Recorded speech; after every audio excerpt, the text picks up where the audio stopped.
Hey everyone, welcome to episode 8 of the Bowhunting AZ podcast. In this episode, I talk with Richy Sanderson, owner of BCC Archery Pro Shop. Richy and I are at the full Draw Bowhunter Mormon Lake 3D archery shoot up in Flagstaff, Arizona. So please forgive some of the ambient noise you may hear in this episode. While on location, we discuss how attending a 3D shoot can benefit you when it comes time to hunt. We also cover what items you'll need for a 3D shoot and what you should do to prep for one. Richy and I do a brief highlight as well of the new PSE Evolve 28. This thing is sweet, guys. Let's go ahead and jump into our episode. Hey everyone, welcome to another episode of the Bowhunting AZ podcast. We're out here today at Mormon Lake with full draw bow hunters doing a 3D shoot. It's been pouring pretty much all day. Well, not pouring, but consistently raining all day. A light drizzle off and on, and then it gets a little heavier. And it's been fun. We had a blast. I'm out here with my good friend Richy Sanderson. He was from episode 1 of BCC Archery Pro Shop. And how you doing today, Richy? I'm good. Good. A little wet, a little cold? A little wet. But it's all part of the fun. That's right. I like it because it puts you in the element. What's great about this is next to actually hunting, this is about as close as you can get to doing the real thing. Yeah. And so it kind of preps you for that and gets you ready for everything that you're going to go through possibly while you're out there in the element. Yeah. So we shot 2 courses today. We did number 3 and number 4. And we just did them for fun.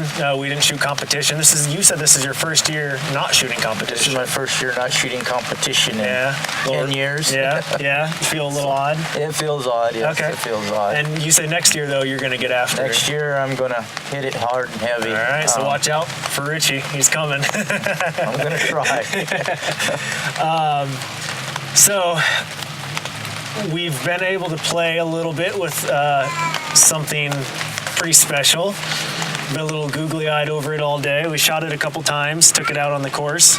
Why don't you tell us a little bit about what we have here behind us? Well, we got the new Evolve 28-inch axle bow. Okay. Shoots very consistently. It's very, what do you want to say? I don't know how I want to say that. It's very comfortable in your hands. No shock. Very, very accurate. I mean, it's probably the accuratest bow I've ever shot for a short axle to axle with the 7-inch brace height. I mean, I think it's probably the best bow PSE's got out there. Wow. Except for the Carbon Air, you know. Carbon Air is sure a sweet bow too. Sure, absolutely. All the Evolve series, I shouldn't take that away. All the Evolve series bows are good. Yeah. The 28 is, for a 28-inch axle bow, is phenomenal bow. Phenomenal. Very accurate, very smooth on the draw. I mean, 70 pounds to me, pulling a 70-pound bow at 80% let off feels like shooting a 60-pound bow, you know. Yeah. You can hold it all day. I mean, little bit we shot it. I mean, I haven't shot it that much. I haven't actually sighted it in. I got it in to shop, put it together, shot it a little bit, Robin Hooded a couple of times at 20 and 30 yards right out of the box. I mean, that was, to me, was phenomenal. Yeah. The grouping is just on top of each other every time you shoot it, you know. Then we took it out today for the first time and actually shot it on some 3Ds, and I thought it shot very well, very accurate. For what little bit we did shoot it, you know. Absolutely. Yeah, today I shot the 28, and then I also shot the Carbon Air Stealth. Yep. The difference between those two, I noticed the Carbon Air Stealth overall for the bow pulled back real easily. I mean, like I said, I told you, I said, this feels like a kid's bow when I'm pulling it back. And then especially you sit there and you just hold it. And like, if you were out there in the field and you had to draw down on an animal and just sit there a while, no problem. Yeah. And you could easily stand, and a lot of bows like mine, I sat there for a while and then drew down on an animal and I held it for probably like a minute and a half, and it was like, after a little while, even though it's a compound, it still started to get difficult. And something like that Carbon Air Stealth, though, I mean, you could sit there and hold that it feels like indefinitely, yeah. It's the let off is ridiculous. Yeah. And but what I noticed about the 28 is the 28 was almost just as easy. Not quite, but close. And another thing that I noticed too that I felt the 28 had over the Carbon Air Stealth was just the responsiveness. And just how snappy it was. Yeah. I mean, this thing is like boom. Like as soon as you pull that trigger on it's gone. Yeah. And that arrow flies fast. Yeah, it's a good bow. I mean, especially for, let's say, the tree stand. Yeah, I was gonna say, who is this for? Tree stand, a tree stand person. Okay. Or a blind person sitting in a blind. This is the bow you need. And I mean, what are some of the specs on it? Do you mind ripping the some of those specs off? on it are, How many feet per second? The feet per second is 335 feet per second. Okay. IBO. Like I said, it's a 28-inch axle to axle. Okay. What's the let off? The let off is 80 to 90% let off on it. Yeah. I mean, you can get it 70% too. Yep. I mean, if you're going for a trophy, Pope and Young, or world record, you're gonna have to get it down into the 70-75% let off. Right. But if you're just out to have fun and shoot, and then you might want that 80 to 90% let off. But just helps you out. You know? It does, absolutely. And this has the Evolve cam system on it as well, of course, which is definitely a factor in the bow. How much does the bow cost, or what is somebody looking at if they're wanting to come purchase it? The bow itself, bow only, is $999.99 is what it goes for. And all the Evolve series, the Evolve 31, the Evolve 35, and the Evolve 28 are all the same price. Okay. $1,000, I guess you could just say, straight out the door. Sure. For the bow only. Sure. Then you can put whatever you want on it, or Yep. I outfit all my stuff with PSE sight, micro adjust sight, and their drop away rest that they have, and Is this something that you could go and just start shooting 3D competitions with? That you feel confident taking to a competition and I would. I would awards and say trophies? I would say, you could take this bow and right off the bat and do very well with it, I think. Yeah. And it just depends on the person too. Sure. Each person shoots different things different. So That's right. This is only a tool. It still takes the person behind it to do it. Yeah. So you got to look at it that way. So would you say that somebody walking into this platform should probably have a little bit more experience, or is this somebody that a beginner could walk into and pick up? A beginner could walk into it. Okay. I would say it would be, I don't know. A beginner can do it. My personal opinion, you want to be a little bit more experienced. Yeah. Have a little bit of something else under your shoulder, underneath your belt before you picked it up. But I mean, anybody could shoot it. I'm not going to say you can't. No problem growing into it in the long run. No. Absolutely. No. And speaking of shooting competition, let's transition over into that and kind of what we did today as far as a 3D shoot and everything. What would you say are the minimum requirements before you can go and shoot a competition, before you're able to, confidently go and take your scorecard, hand it into judges and things like that? What are some requirements that you should have under your belt? I'm going to say, this is my personal opinion, and everybody's going to be different. Absolutely. And I could be way wrong, but when I bring somebody through my organization or through my stuff, I always try to let them have a year under their belt before they even start shooting any kind of, I mean, they can come shoot 3Ds at the shop or our club and do that and get familiarized with it. But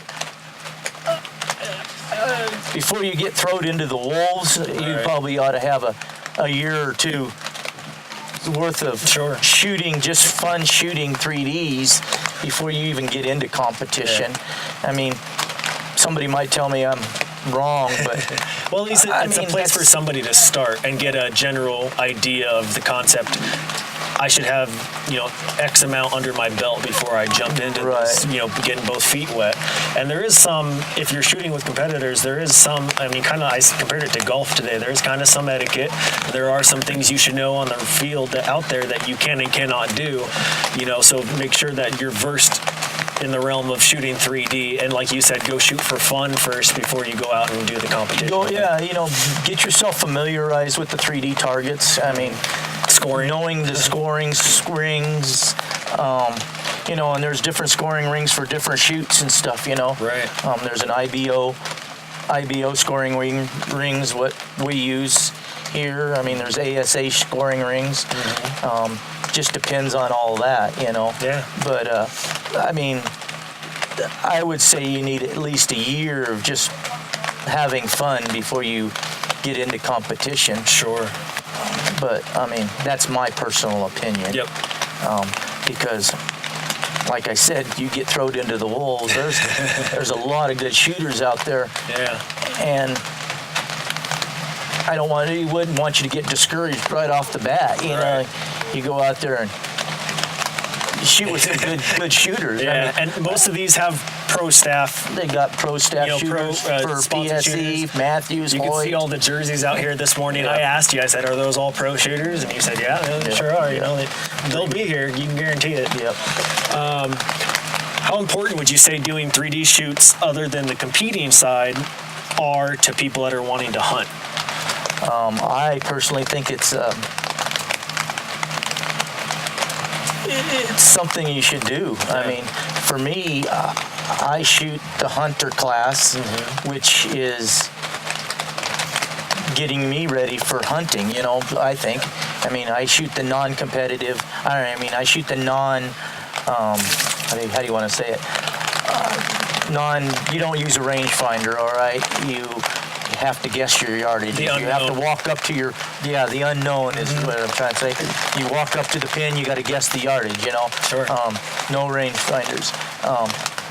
I do that class all the time, and a lot of the guys I shoot with keep saying, hey, you got to jump up into a different class. Yeah. I don't want that class. When I go hunting, a lot of times I'm hunting by myself, and I've been in situations all of a sudden the animal's right there and you don't have time to range find it, so you need to know that yardage, And now's that time to get that practice in. And then like that, for me, going to these competitions and doing that keeps me in that spot of knowing my yardage, and I'm not good at guessing yardages, so I guess that's another reason I like to do it more and more is to make it to where I can refine those skills, get better at that yardage, And will plus, I ever get good enough? Probably never. Sure, and you're going to have that off time too where there's nothing to hunt.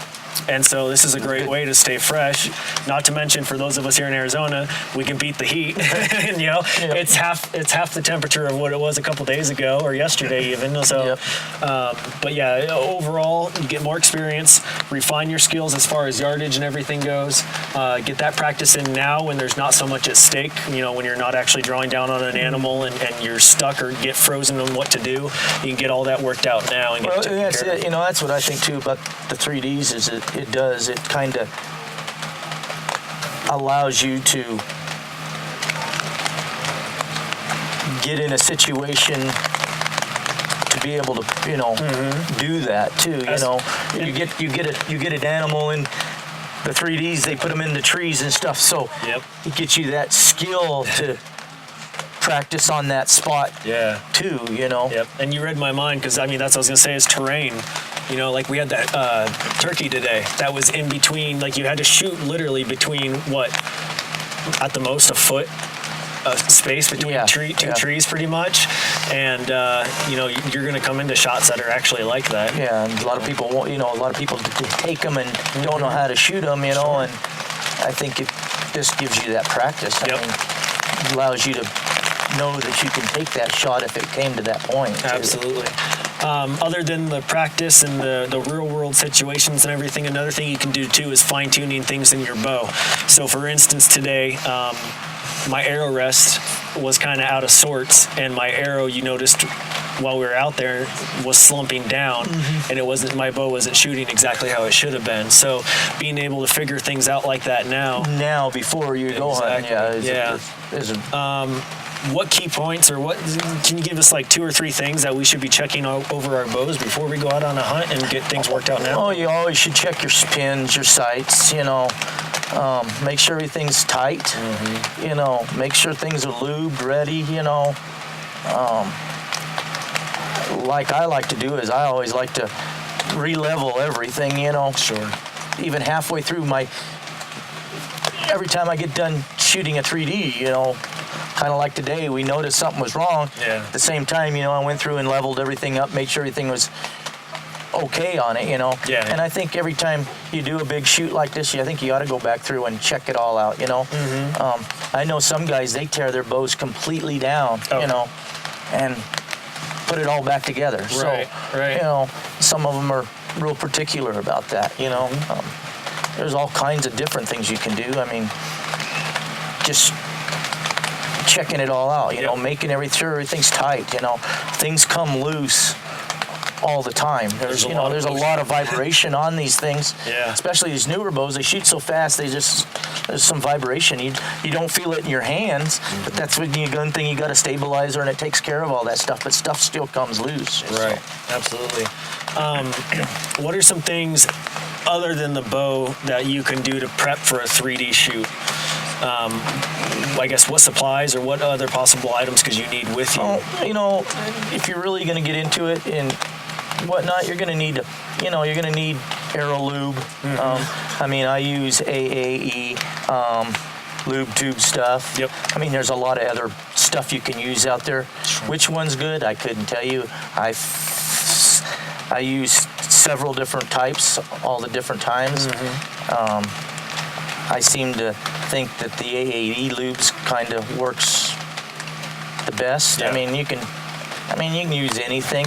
Just a preference, I think, more than anything. Sure. Yeah. And the bow you shoot, depending on how fast it's shooting, some stuff might work better than others, Right. Like ours, you noticed today, even you've seen it today, when you first started out, you didn't have nothing on your arrows, and it hit the targets, and it was tough to get it out. We started putting lube on it, and it made it easier to get out, Yep. So, you got them kind of things. One thing I like is a bow pod. You put it on there and keeps your bow out of the dirt, Yeah. That's something that's good to have too, And the lube, for those listening on the audio, this is just a little black tube, probably about 4 or 5 inches long, and you're able to insert the tip of your arrow into it, and then just get some oil or whatever it is that they have on the tip of your arrow, and it just makes it easier to pull out of the target, because these foam targets, especially with the newer ones, if they haven't been shot a lot, good luck getting your arrow. Like, it took 2 of us pretty often. A couple times, yeah. The clamps too, as well. It just sits on the front of your bow, and you're able to clamp it on the front, and then it basically creates a stand effect between your stabilizer and the rest that you clamp on. So it keeps, like Richy said, it keeps your bow out of the dirt, keeps it clean, probably creates a little less maintenance for you in the long run. Yeah, it does. There's always a lot of maintenance, Another thing you'll definitely need, unless you're shooting the competition that doesn't allow you'll need a rangefinder. Would be a good idea. A good idea, especially when you're practicing. That's like I say, take a year and just go shoot practice and do fun.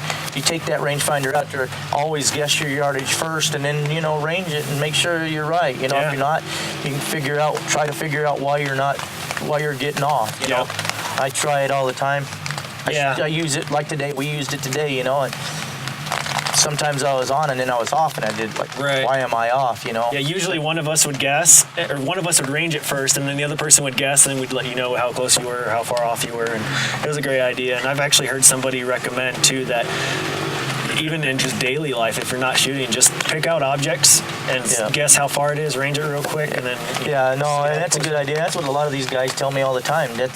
These pros, that's what they do, Just walk around with one, look at something, that's 20 yards, and and that's a good idea, And the exact I don't do it, but it's a good idea. And the exact reason being, because you said there will be it's not if, it's when. There will be a time that an animal will pop up right in front of you. You know, I always call them the phantom deer because it's not there and then all of a sudden it is, and you don't have time. You're not able to pull out your rangefinder. And so it's good to have good that. pair of binoculars are good too. Yep. You know, a bino harness. Depending on what you want, you know. Yeah, a bino harness was nice too. If you're not carrying a backpack on you, I did today because I wanted my Camelback. But if you're not carrying a backpack on you, have a good bino harness with a couple pockets on it. You can put some granola bars in or something. Some of these courses take how many hours? You know, it just depends. When you're a couple of people shooting them, it don't take that long. Sure. Depends on how busy the tournament is. How busy it is, how many people is on there, you know. But at least you could pack some food in there, something, a little snack on or whatever. You're not always having to. I prefer to have the strap off my neck. I don't like it. I feel like it pulls my neck and head forward. Yeah. So to have the bino harness on is a lot more comfortable for me. So that's just something that we would, recommend. I noticed you had one on too. Yeah. Trying to think what else there is. What else do you recommend? Not much. Everybody's different. Everybody has different things that they like to do. You know, you can go ask 100 different people, and they're going to tell you something different. You know, or their philosophy is a little different than my philosophy. But, right. But basic things is good pair of binoculars, arrow lube. Good bow. Yep. Good set of sensitivity on yourself. You know, some patience. Yep. Trying to think what else. I think that's about it. If somebody wants to come pick up this bow, remind us again what the price is running for that. $999.99. Okay, and Richy's got it. I got it in stock right now. That's right. I got one left right here, right now. Yep. If somebody too wants to come, just to set the expectation, if somebody wants to come and do a 3D shoot, how much time should they plan to be here for? I'm doing it in a day, but that's not normal really. No, I've got some other engagements. I mean, it takes. If you're going to shoot competition like this competition setup, you can do it in a day, but you need to be, if you're wanting to get your money or your trophy, you're going to have to be here on Sunday to get that when they do that. Right. I like to take a couple of days and just be here. Like I left. Sure. I left on Wednesday evening, and I'm going to be here all weekend. I'll leave Sunday. Yeah. It's just nice to get up and get away and relax a little bit. Sure. So a minimum of, I would say, probably like Friday, Saturday, Sunday. I would say Friday, Saturday, for Sunday. attendees. Okay. Yeah, it'd be most of them start on Fridays, afternoons, mostly mid-morning, probably, on Fridays most of the time. Okay. And Saturday, Sundays normally the competition time, but if you wanted to shoot some of the fun courses, you'd be able to do that. And that's fun to come shoot the fun courses like that on Friday, before the Saturday competition. That way you can shoot them 3D targets and get yourself acclimated, adjusted to the yardage. If you're going to go shoot the competition on Saturday and Sunday, you already have an idea. Okay, these are the kind of targets that are up. This is the terrain it's in. Right. This is the yardage. Helps you, and that's what a lot of people do. So. Yep, absolutely. Well, perfect. Hey, thanks for podcasting with me out here. I appreciate it. Yeah, thanks for letting me shoot the 28 and then the Carbon Stealth too. No problem. My wife might not be happy with you in the future. I told you that before. Hopefully she doesn't hear this episode. What's the next? Do you know what the next 3D shoot is that you'll be at? Clint Wells, August 10th and 11th, right? I think it is. 10th and 11th. I'll be there. I'll probably be there on Friday. I'm going to try and be there too, yeah. We'll see if I can get a day off maybe and go out there the whole I think weekend. that's when it is. Get on my Facebook page or whatever, or pay attention. It's on. We have it on there. We have it on our club. Yeah, Richy's avid about reposting all the 3D shoots and everything and making sure that all that's broadcast pretty well. Once I get my website back up and going, it'll be on that stuff all the time too. I just haven't got my website back up and going. So. Yep. All right, cool. Well, hey, thanks again, guys, for watching the Bowhunting AZ podcast. We appreciate it, and we'll catch you on the next one. See ya. Thank you so much for listening to this episode of the Bowhunting AZ podcast. I hope you found this information about 3D shoots useful. In our next episode, Richy and I will cover how to maintain your bow after a shoot, and more specifically after it's been in the rain. Best of luck to all of you out there who were drawn. I was fortunate enough to get my rifle deer and shotgun fall turkey tags. I hope you guys got something too. Also, look forward to hearing everyone's stories this season. Make sure you tag us and share it on Instagram. If you're not following us already, check us out at Bowhunting AZ. Don't forget that for the month of July, 20% of all Bowhunting AZ apparel proceeds will be donated to the Healing Warriors program. This program is dedicated to helping our soldiers find healing from PTSD as they integrate back into civilian life. Let's support our troops. Please make sure you subscribe, share this episode with a friend, and smash that 5-star review. Write something below for us. Have a great day, guys. See you in the next one.